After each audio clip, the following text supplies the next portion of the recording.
Louvamos a Deus, irmãos, por esta noite tão especial que o Senhor nos tem dado. E antes de eu pregar, eu ungi alguns irmãos e eu queria que você botasse a sua mão sobre o seu coração. Eu não sei qual é a sua necessidade, mas eu sei que se você foi ungido e se você veio à frente para uma restituição, a pastora já orou nesse contexto, mas eu quero que você ore. Porque o objetivo nosso é que você consiga ter a sua fé fortalecida por aquilo que você precisa. Nem sempre nós, pastores, vamos estar perto de você, próximo de você. Nem sempre as coisas vão acontecer de modo que a gente consiga dar a assistência que os irmãos precisam. Mas se vocês tiverem fé, vocês poderão fazer isso por vocês e pelas pessoas que estão mais próximas, principalmente da sua casa. E esse é o nosso objetivo. O nosso objetivo é que vocês tenham uma fé tão fortalecida que vocês consigam fazer isso com tranquilidade na vida de vocês, porque se vocês fizerem isso, Deus colocará outras pessoas debaixo da responsabilidade de vocês. Amém? Pai, nós estamos orando nesta noite. E eu sei que o Senhor é conhecedor. Não há nenhum problema para o Senhor abençoar a vida dos teus filhos hoje. Como o Senhor já demonstrou nessa noite a tua presença e o teu mover, e não há empecilhos para o Senhor agir e para o Senhor se mover. A única coisa que nos impede de receber a tua bênção é a nossa fé, a nossa confiança em ti. Então, Espírito Santo, eu oro pela vida dos meus irmãos para que cada um tenha condições, tenha fé, ó Pai, no Senhor, para receber aquilo que eles pediram diante do Senhor. Se nesta noite, ó Deus, o coração deles pediu cura, que esta cura seja liberada, que toda dor, que toda enfermidade, que todo espírito de enfermidade seja repreendido, e não importa onde você se alojar, nós ordenamos para que você saia da vida dos nossos irmãos, saia deste lugar, saia da onde você estiver, em nome de Jesus. Se for uma necessidade financeira, que esta porta se abra, em nome de Jesus, que os anjos do Senhor tragam às suas mãos aquilo que for necessário. Se for um negócio, se for uma operação que precisa ser resolvida, se for um negócio de justiça, que isso chegue na sua mão nesta noite, em nome de Jesus. Se for alguma questão que precisa ser resolvida por questões emocionais, por problemas de relacionamento, familiares, em nome de Jesus, que toda a operação do inimigo caia por terra. E como já foi dito nesta noite, que toda operação de confusão saia do meio do povo do Senhor e se estabeleça a paz, se estabeleça a unidade, se estabeleça a bênção para a glória do Senhor, e seja assim. Nós recebemos e te adoramos, te agradecemos, Senhor, em nome de Jesus. Amém. Amém? Amém. Abram comigo Colossenses capítulo 2.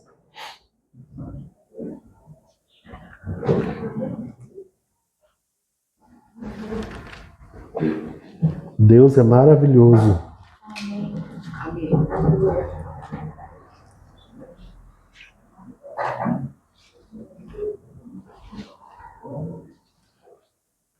Nós vamos ler dos versículos de 1. O doutor já está firme aqui. Capítulo 2, Colossenses. Todos acharam? Gostaria, pois, que soubesseis quão grande luta venho mantendo por vós, pelos laodicenses e por quantos não me viram face a face, para que o coração deles seja confortado e vinculado juntamente em amor, e eles tenham toda a riqueza da forte convicção do entendimento, para compreenderem plenamente o ministério de Deus Cristo, em quem todos os tesouros da sabedoria e do conhecimento estão ocultos. Assim digo, para que ninguém vos engane com raciocínios falazes, pois embora ausente quanto ao corpo, contudo em espírito estou convosco, alegrando-me e verificando a vossa boa ordem e a firmeza da vossa fé em Cristo. Amém? Não fechem suas Bíblias, deixem aberto. Nós vamos começar por esse pedaço e a gente vai dando uma caminhada ao longo do tempo hoje. Quando nós lemos a Bíblia, nós temos a mania de dizer que o Antigo Testamento acaba nos profetas e depois, quando começa Mateus, Marcos, Lucas e João, nós começamos o Novo Testamento. Isso é o mais comum pelo fato de a gente ter um Novo Testamento escrito, né, como Novo Testamento, e um texto escrito como Antigo Testamento. Mas se nós fôssemos levar em conta o correto, o Novo Testamento ele começa exatamente no capítulo 2 de Atos. Depois que Jesus morre e ressuscita, quando vem o Espírito Santo, aqui começa o Novo Testamento. Porque aqui começa todo um sistema diferenciado do que era do Antigo Testamento lá atrás.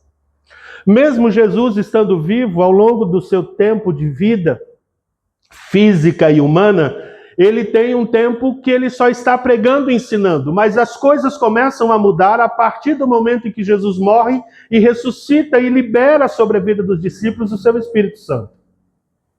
E por que a gente precisaria compreender isso? E por que a gente está falando sobre isso nesta noite?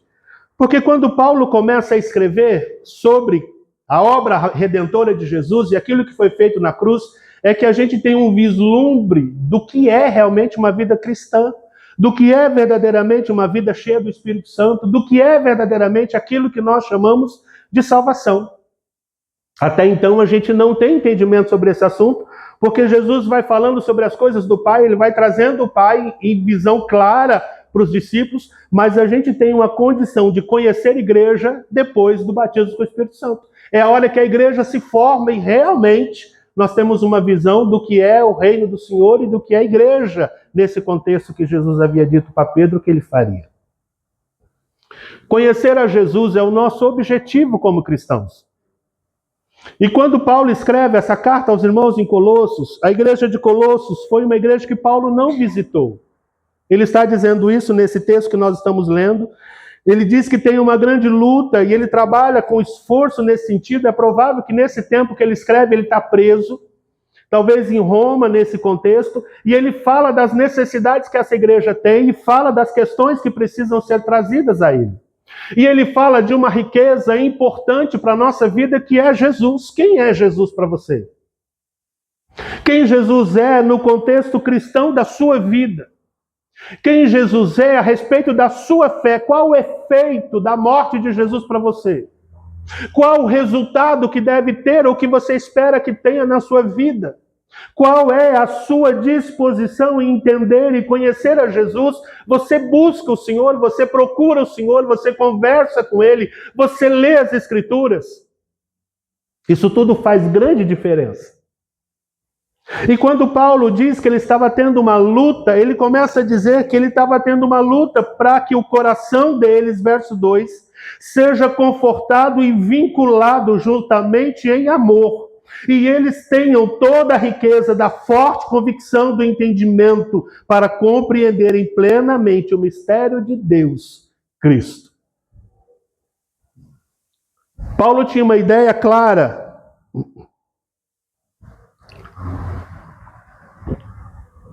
E ele é o único apóstolo que fala de forma tão clara a respeito de Jesus, da sua obra, e o correspondente, o resultado dessa obra de Jesus para a igreja.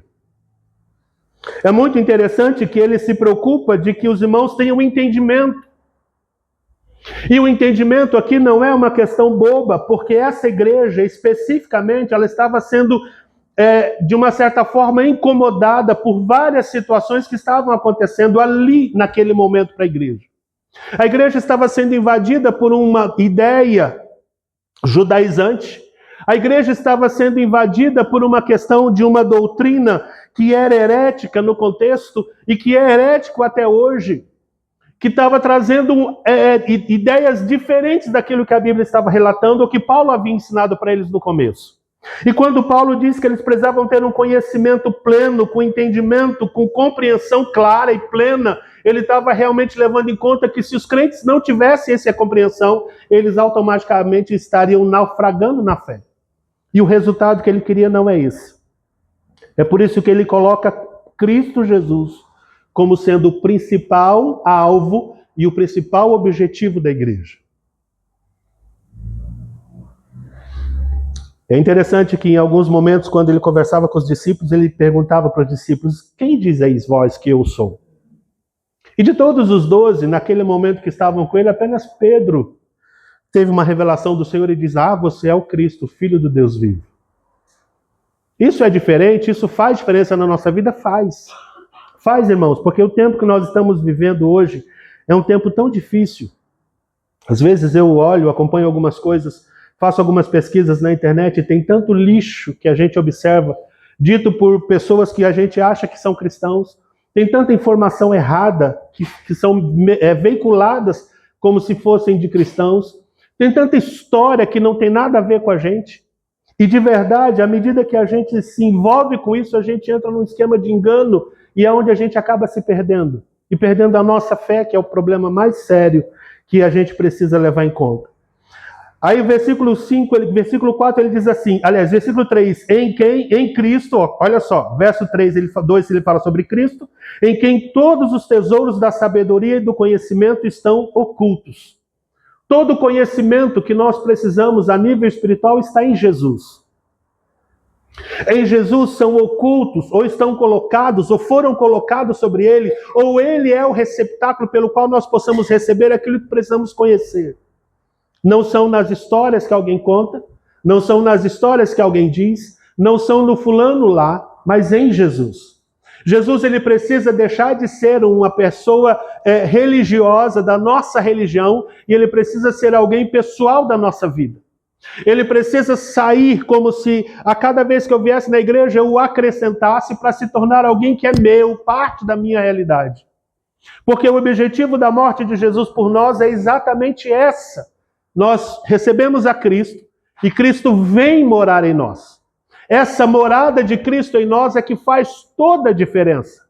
Essa morada de Cristo em nós é que gera todas as perspectivas para nos fazer cumprir aquilo que é a vontade de Deus.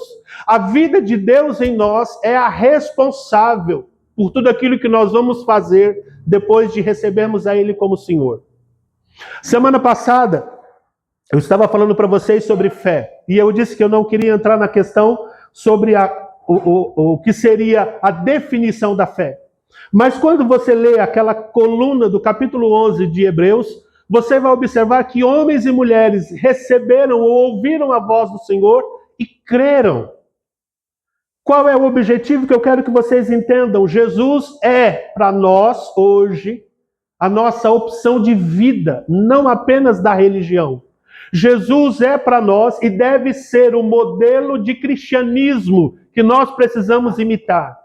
Jesus é e deve ser para nós o modelo de relacionamento com Deus pelo qual nós devemos viver.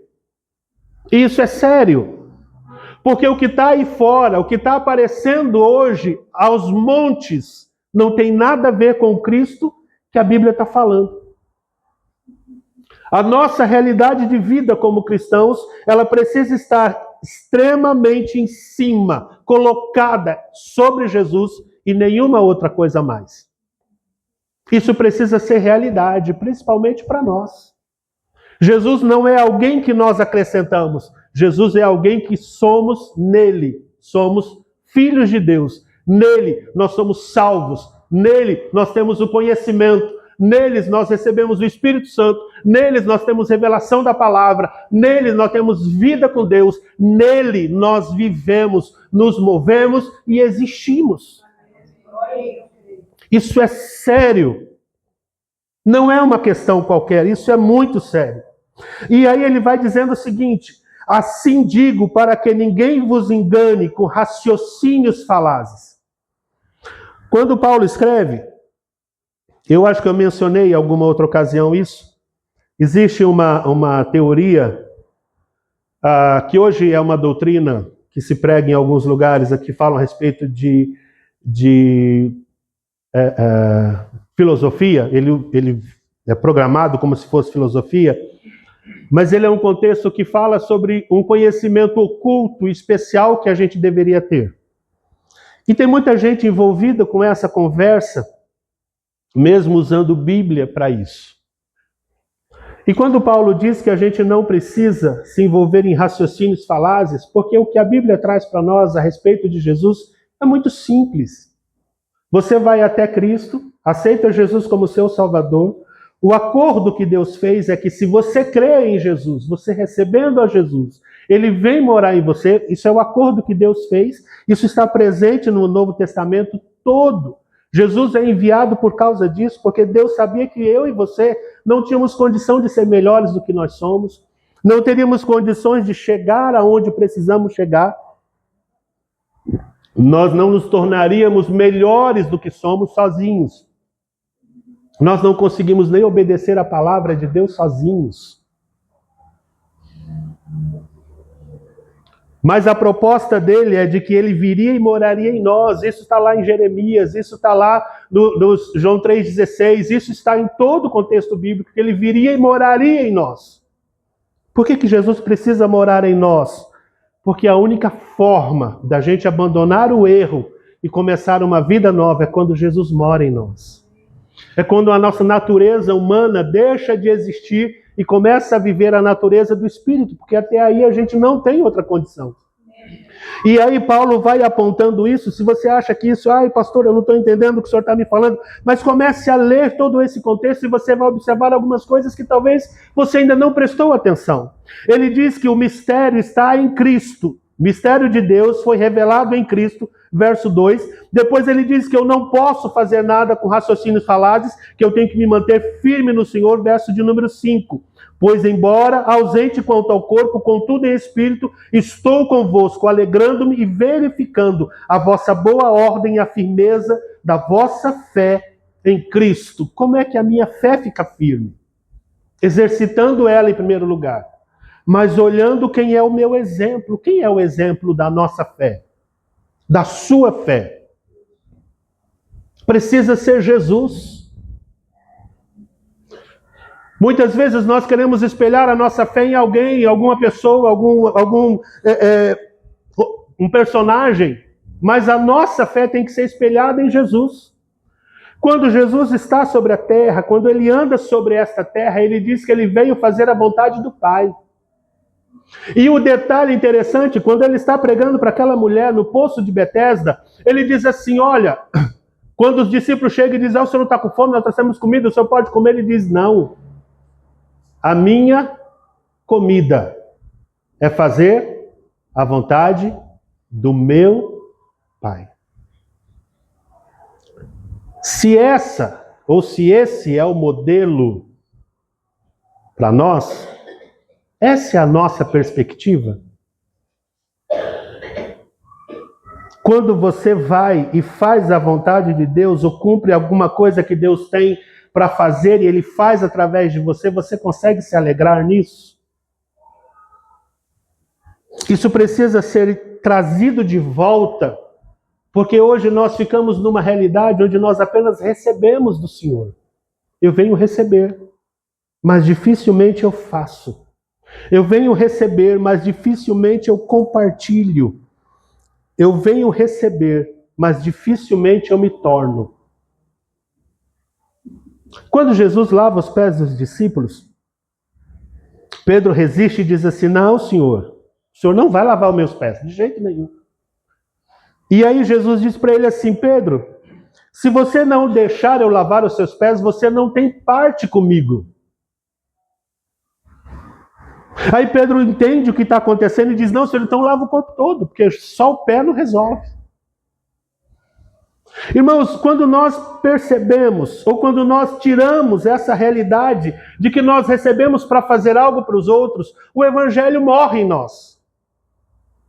Enquanto a gente não entende que a gente vem receber do Senhor, ou que a gente recebe todo dia, não é só na igreja, mas quando nós estamos na igreja, nós compartilhamos aquilo que recebemos, o evangelho morre se não fizermos isso. Se nós apenas nos tornarmos tanques que recebe, e não entendemos que o nosso propósito, que o propósito de Deus para nós, não é apenas receber, mas também é compartilhar, nós morremos. E muitas vezes é desta forma que tem acontecido o nosso entendimento a respeito de Jesus. E por que a gente trabalha tanto com a questão da fé? Porque a fé vai te ajudar a você olhar a dificuldade do outro e não se assustar. A fé vai te ajudar você a se posicionar e dizer: Senhor, eu estou aqui como seu canal, cumpra em mim a sua vontade, faz o que o Senhor tem que fazer e acabou. Mas se você não enxerga dessa forma, você sempre vai achar que você não tem condição de fazer o que precisa ser feito.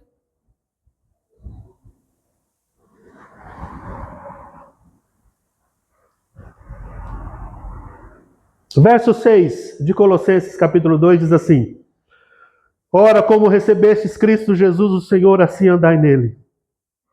Nele radicados, edificados, confirmados na fé, tal como fostes instruídos, crescendo em ações de graças. Por que a gente canta?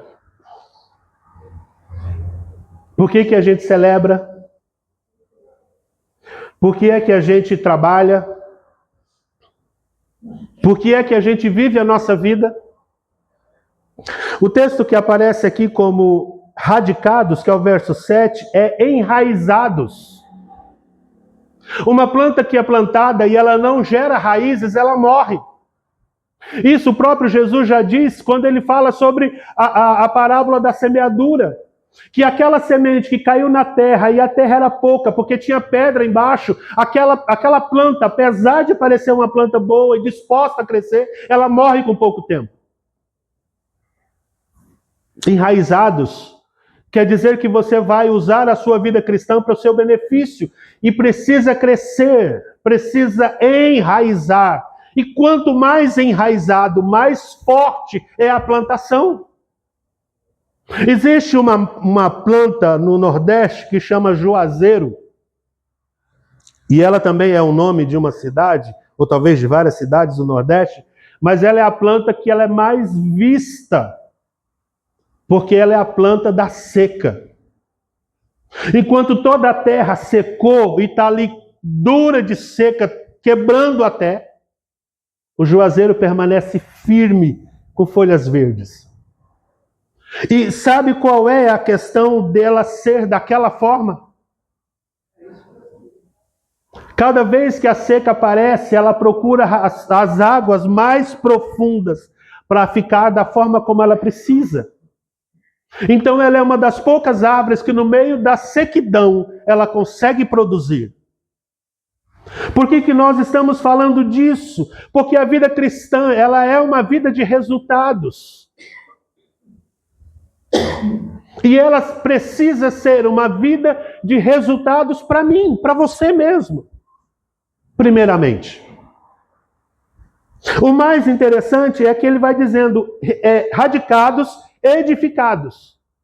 Todas essas figuras, elas falam de alguma coisa que tem alicerce, que tem construção para baixo. E se nós não começarmos a fazer isso, essa realidade que nós estamos vivendo hoje, ela nos engole. Porque tudo que nós olhamos, temos medo. Ah, Senhor, olha, está caro a coisa que está dentro do mercado. Isso dá para dar medo, com certeza. Mas não para você. Ah, não tem emprego, isso dá para causar medo? Dá, mas não para você. Ah, tem doença chegando e agora tem cada uma que aparece, cada uma pior do que a outra. Ah, isso dá medo, mas não para nós. Porque a nossa realidade não é essa. A nossa realidade é Jesus Cristo. E ele precisa ser realidade dentro do nosso coração. Ele precisa ser o endereço aonde a gente se esconde, aonde a gente mora, aonde a gente se abriga.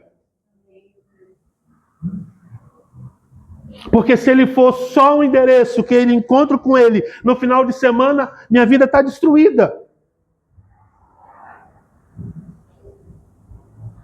Ele está dizendo edificados e confirmados.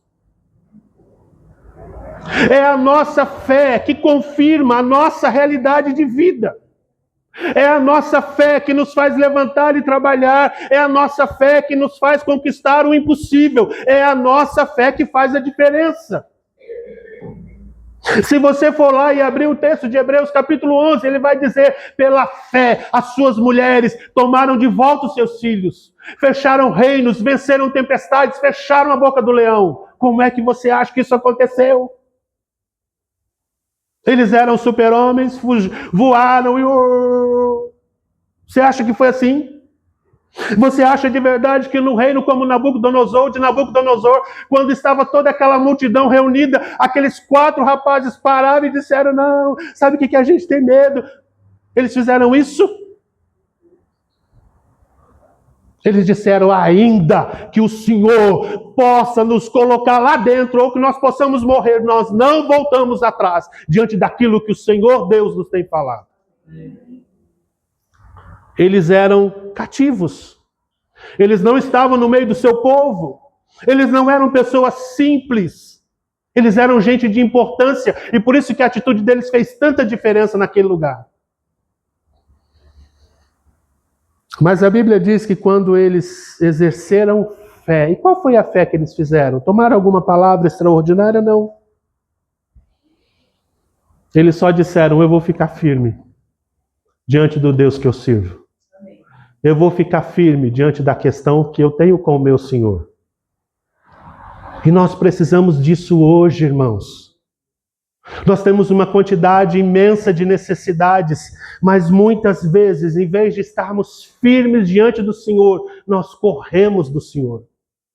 Em vez de estarmos na presença dEle, nos abrigarmos nele, nós fugimos dele. O detalhe é que quando nós fugimos, nós não mostramos força, nós não glorificamos a Deus. Quando nós corremos de Deus, nós não estamos glorificando a Ele. A glória que é rendida ao Senhor só acontece quando a gente encara o leão de frente.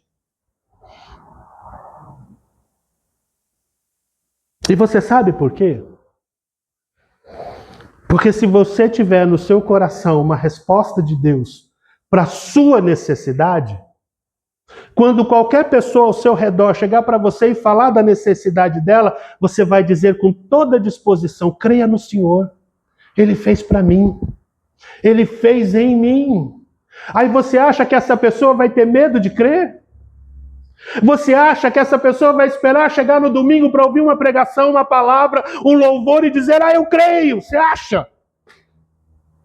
Você é a tenda que vai aparecer lá no meio do deserto daquela pessoa e vai dizer, o meu Deus vai fazer a diferença na sua vida. E a sua palavra Deus vai levar por sério e a sua fé vai ter resultado e aquela pessoa recebe a sua bênção porque você teve fé. Então você não pode brincar. Você não pode viver assustado, com medo, desanimado, angustiado, desesperado, porque o teu Deus não é um Deus assim. Jesus não morreu numa cruz para nós vivermos assustados. Ele não morreu para nós vivermos com medo.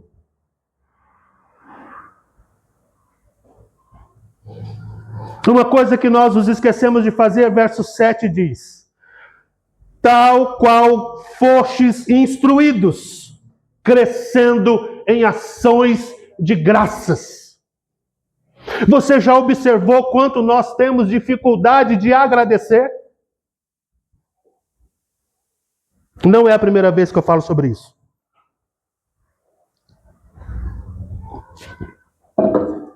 Você já viu quanto temos mais facilidade de falar de problemas do que de graças? Você já observou como quando nós chamamos os irmãos à frente para orar, é muito mais gente que vem para receber a bênção do que para dizer, Deus, eu quero te agradecer porque eu recebi. E eu não estou questionando não, por favor. Nós somos igreja para isso. Mas por que não temos mais gratidão?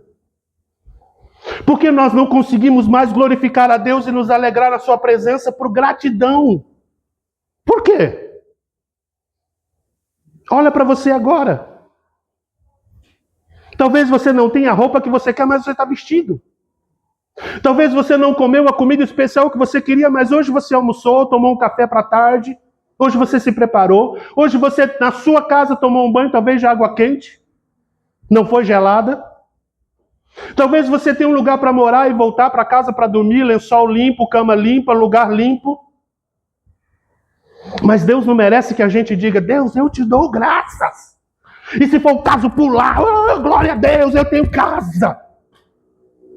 Por que eu não posso me alegrar nisso se eu vivo pedindo isso para Deus? Eu quero ter salário bom, eu quero ter carro bom, eu quero ter casa boa, eu quero ter roupa boa, mas eu não dou graças por aquilo que eu tenho. Como assim? Eu quero ser colocado no bom lugar na minha empresa, mas eu não agradeço. Irmãos, vocês já viram que a gente não tem culto onde as pessoas, pastor, eu quero contar o testemunho. Irmãos, eu estava orando, desempregado, e Deus abriu uma porta para mim. Você já viu que a gente não faz isso? O Deus que merece a sua oração para receber não é o Deus que merece a sua gratidão porque te deu? É por isso que Jesus não pode ser uma personalidade religiosa. Ele tem que ser uma realidade do coração. E você sabe por quê? Porque tudo isso influencia na nossa vida. Tudo isso influencia. Eu quero uma cura. Eu quero uma bênção. Eu quero uma graça. E é ótimo ter tudo isso. Mas amar o Senhor e amar a sua obra faz parte. Amar aquilo que Deus quer fazer. Desejar aquilo que Deus quer fazer. Me colocar como mecanismo daquilo que Deus quer fazer faz parte.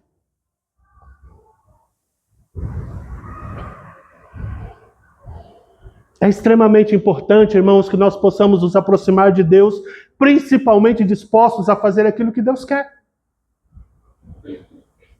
Há coisas que às vezes eu ouço, às vezes as coisas que eu vejo, nós temos uma mania de dizer que a bênção vai vir. Não, a bênção vai vir. Irmãos, quando você aceitou a Jesus, todas as bênçãos vieram. É em Jesus que estão as suas bênçãos.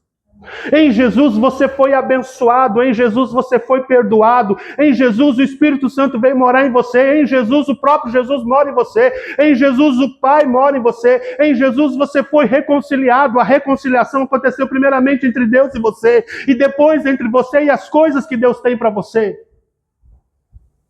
O seu passado foi esquecido e apagado. Deus começou uma nova vida com você, uma nova realidade de vida. Deus abriu uma porta, que é a porta do céu, para que você tenha acesso a Ele sem nenhum problema e sem nenhuma dificuldade. Mas nós vivemos como se as coisas fossem acontecer no futuro, lá. Aí quando for amanhã, vai ser o amanhã. E quando for o amanhã, vai ser o outro amanhã. Mas o texto está dizendo que não é assim.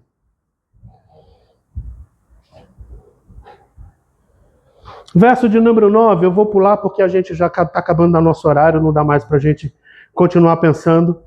Porque nele habita corporalmente toda a plenitude da divindade. Também nele estáis aperfeiçoados. Sabe o que é aperfeiçoados?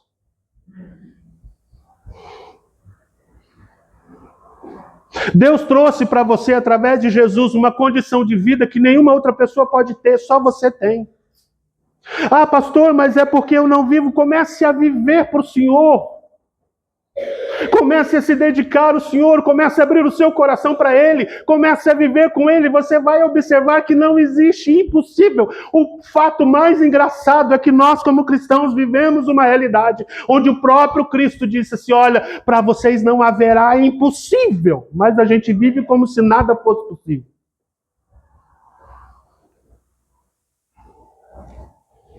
Quando os discípulos ouviram aquilo que Jesus estava dizendo, eles disseram: ah, Senhor, mas e aí? Como vai ser possível ser salvo? E aí Jesus vira para eles e diz assim: para Deus, todas as coisas são possíveis.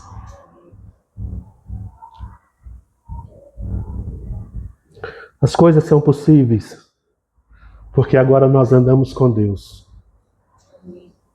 As coisas são possíveis porque agora nós vivemos com o Filho de Deus morando em nós. Capítulo 3, só para a gente poder encerrar. Versículo de número 1, capítulo 3, diz assim: portanto, se fostes ressuscitados juntamente com Cristo, buscai as coisas que são do alto, onde Cristo vive, assentado à direita de Deus. Pensai nas coisas lá do alto, não nas que são daqui na terra, porque morreste, e a vossa vida está oculta juntamente com Cristo em Deus. E o verso 4. Quando Cristo, que é a nossa vida, se manifestar, então vós também sereis manifestado com Ele em glória. Quando nós ouvimos pela primeira vez o Evangelho, isso há 40 anos atrás, a gente pouco ouve sobre esses textos de Colossenses e outros mais do Novo Testamento. E eu me lembro que o meu pastor, ele pregava com toda a limitação que ele tinha, do melhor que ele podia. E ele falava sobre um céu, que a gente aceitar a Jesus, a gente ia para o céu. E o céu era a maior perspectiva que a gente tinha naquela ocasião, depois que aceitou a Jesus. Mas o que a Bíblia diz para nós que não é isso. O céu é a conclusão do trabalho. Você sabe quando você volta para casa? Que hora que você volta para casa? Depois que você trabalhou o dia inteiro, depois você cumpriu o seu horário. Não é assim que funciona? A gente vai trabalhar, sai de manhã cedo, depois a gente volta no final do dia. Quando que Jesus voltou para o céu? Depois que ele cumpriu a sua obra. Quando ele chega no final, que ele cumpre a sua obra, ele faz uma ordem, ele dá uma ordem para os discípulos. Ele diz, agora vocês vão. E à medida que vocês forem, façam o que precisa ser feito. E aí ele faz uma promessa, mas olha, fiquem em Jerusalém, que do alto vocês vão ser vestidos de poder e vocês serão testemunhas. O grande detalhe é que para nós, como nós ouvimos a vida toda, que era aceitar a Jesus morrer para o céu, a gente parou e não enxerga esse outro detalhe que está aqui embaixo. Porque o fato de Jesus morar em mim é a realidade que vai me ajudar a ser o melhor funcionário. Eu não vou ser funcionário bom porque a minha empresa paga bem, porque o meu chefe é bom, porque as pessoas que estão ao meu redor são gente boa, porque as pessoas que estão ali liderando comigo vão ser bom. Eu não vou ser bom porque o país que eu moro é um país legal e o meu governo é um governo extraordinário, fantástico, interessante. Eu não vou ser bom porque no meu país não tem falta de justiça, tudo é justo, tudo é maravilhoso. De jeito nenhum. Isso não está ligado à nossa realidade. O que o texto está dizendo é que você morreu. E quando você morreu para esse mundo, você foi ressuscitado com Cristo, que é o que diz o verso 1 do capítulo 3. E, portanto, fostes ressuscitados juntamente com Cristo. Busquem as coisas que são do alto. Não é a perspectiva de que eu vou morrer e vou para o céu. Não, é a minha perspectiva de que agora a minha vida não vai depender daqui. Ela vai depender de lá. E é de lá que eu vou trazer o que eu preciso para viver aqui da melhor forma possível. Isso é o contexto do Evangelho. Isso é o contexto da fé. Porque de verdade, se eu não tiver as coisas de lá do alto, o que está aqui à minha volta vai me engolir. E eu morro no meio do caminho. Ele diz o seguinte, pensai nas coisas que são do alto, não nas que são daqui da terra.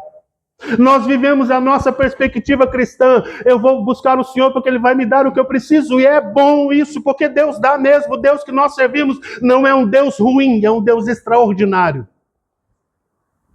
Mas a minha vida não pode depender só disso. Eu não posso estar feliz só quando está tudo bem. Eu não posso estar alegre só quando tudo está resolvido. Eu não posso estar feliz só quando as coisas estão acontecendo 100%. Porque a minha vida não depende das coisas daqui, depende dele. E eu morri com ele, eu ressuscitei com ele. O verso 3 diz que a minha vida está oculta nele.